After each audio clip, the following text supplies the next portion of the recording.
আসতে পেরে ভীষণ খুশি হচ্ছি।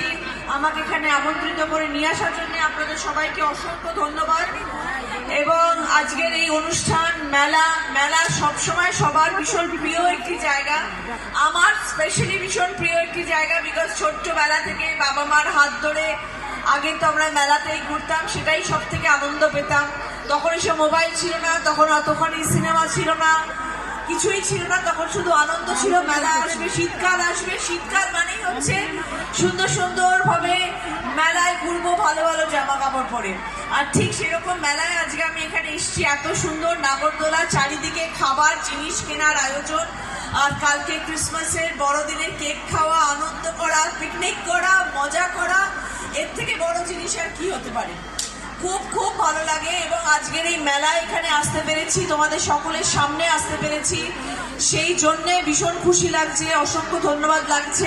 ডেফিনেটলি ধন্যবাদ জানাবো উৎসব কমিটির সম্পাদক রঞ্জন কুণ্ডু বাবুকে এবং উৎসব কমিটির সভাপতি ও বিধায়ক, আমাদের সকলের ভীষণ প্রিয় মানুষ একজন সীতানাথ বাবু, অত্যন্ত শ্রদ্ধেয় একজন মানুষ, ওনাকেও আমি ধন্যবাদ জানাচ্ছি, তার সাথে প্রণাম জানাচ্ছি।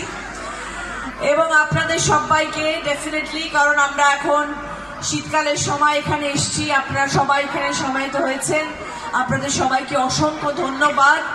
সবাই কেমন আছেন বলুন?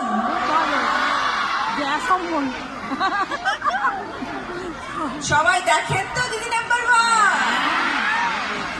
ধন্যবাদ আপনাদের সবাইকে। এত বছরের আপনাদের সকলের ভালোবাসা পেয়েছি, এত বছর ধরে ছবির জগতে অভিনয় করেছি, আপনাদের সকলের সান্নিধ্যে ছিলাম, ভালোবাসা ছিল, ওই জন্য দেখুন এত বছর ধরে কাজ করেছি। তারপর দিদি নাম্বার 1 আজকে 14 বছর ধরে করছি। আজকে একটা অন্যরকম জায়গায় কাজ করি। এখন আমি কিছুটা রাজনীতির কাজও করতে হয়, কিছুটা অভিনয়ের কাজও করতে হয়, সব মিলিয়ে কাজ করতে হয়। কিন্তু আমার মনে হয় আমরা মেয়েরা সবকিছু পারি, তোমাদের সকলের মতন, আপনাদের সকলের মতন, কারণ আপনারাও সব কিছু সামলাচ্ছেন যেরকম ভাবে, সেরকম ভাবে আমরা মেয়েরাও সব কিছু সামলাতে পারি। তাই জন্য অভিনয়ও করতে হয়, দিদি নাম্বার 1ও করতে হয়, রাজনীতির কাজও করতে হয়, সংসারও করতে হয়, ছেলেকেও দেখতে হয়, সবই করতে হয়। আমরা সবকিছু করতে পারি। আমরা মনে করি মেয়েরা দশভুজা, মেয়েরা চাইলে সবকিছু করতে পারে। আমাদের ঠাকুর এবং উপরওয়ালা আমাদেরকে সেই আশীর্বাদ দিয়ে পাঠান, সেই শক্তি দিয়ে পাঠান, সেই নারী শক্তি নিয়ে আমরা জীবন জয়ী হই এবং জীবন যুদ্ধে এগিয়ে যাই।